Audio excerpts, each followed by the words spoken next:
ওরা দেখতে পায় না নয়নে তোমার মতো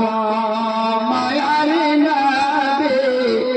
সারা জাহানে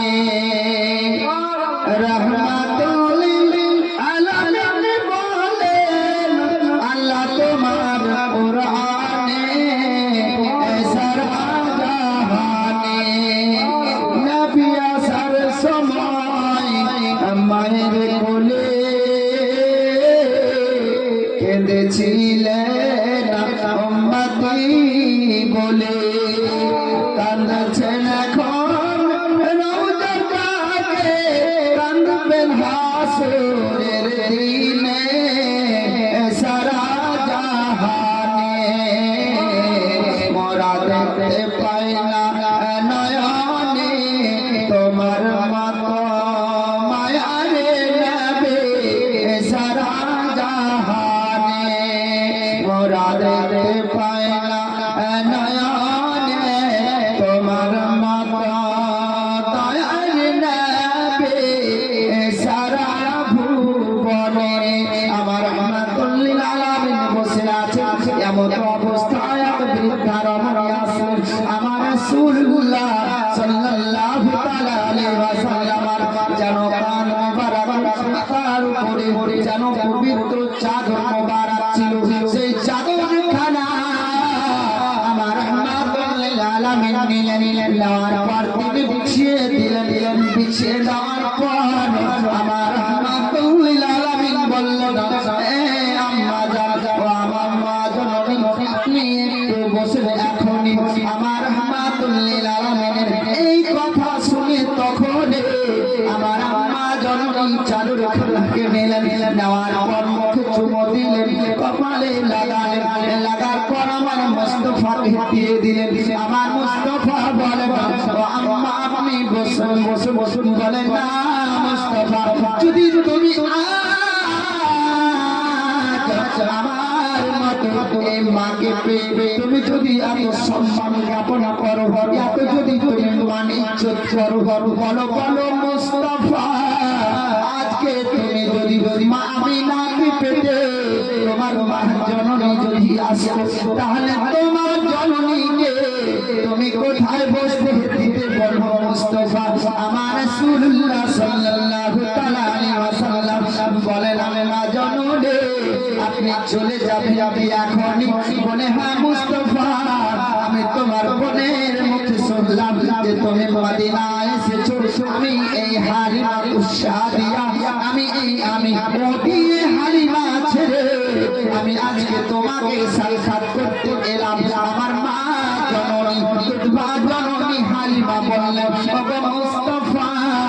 তুমি আজকে এখানে থাকবে নাকি বলে আম্মা জান আপনি থেকে যান আপনার আমি একটু সেবা করি বলে না মুস্তাফা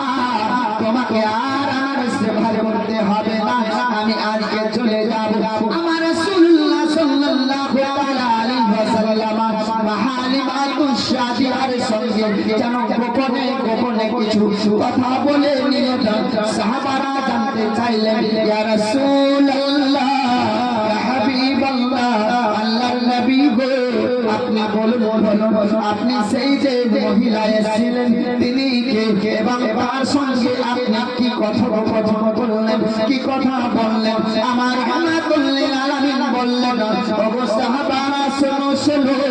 সেই মহিলা এমন কোনো সাধারণ মহিলা নয় তিনি আমার হচ্ছেন হালিমা বলে ইয়া রাসূলুল্লাহ আপনি তাকে চাদরে বিছিয়ে দিলেন বসে যাওয়ার জন্য কিন্তু তিনি চাদরে বসবেন না আমার রহমাতুল লিল আলামিন বলেন তিনি মা হালিমা উশাদিয়া বলে ইয়া রাসূলুল্লাহ গোপনে কি কথা বললেন আমার রহমাতুল লিল আলামিন বললেন ওগো আমার সাহাবারা শোনো মা হালিমা বললেন মুস্তাফা তুমি কলমা পড়াও সবাইকে শুনলাম ওগো আমার নবী মুস্তাফা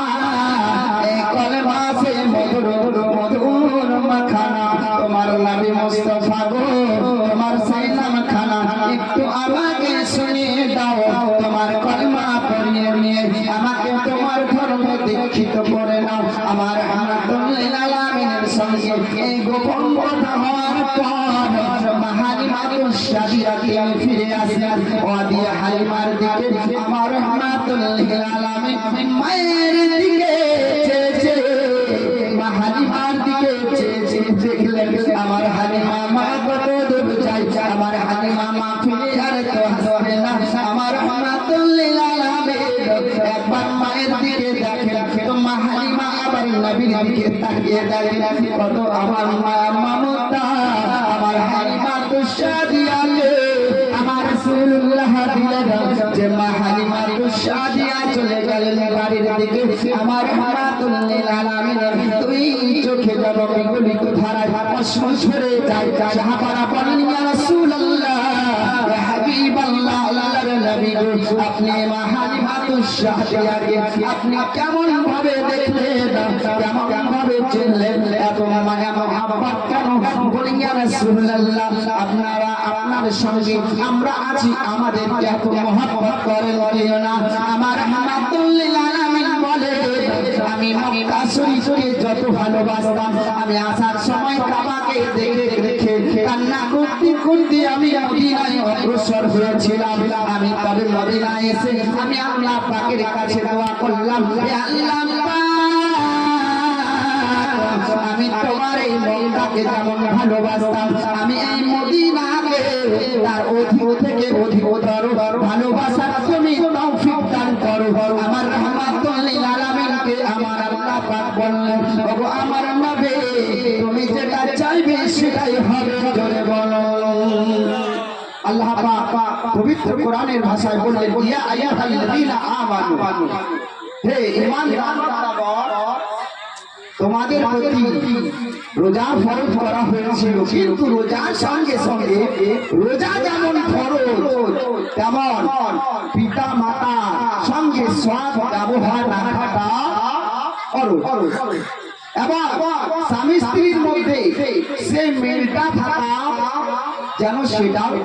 ইবাদতের মধ্যে। মায়েদেরকে আমি দোয়া শিখিয়ে দেবো তো মাঝা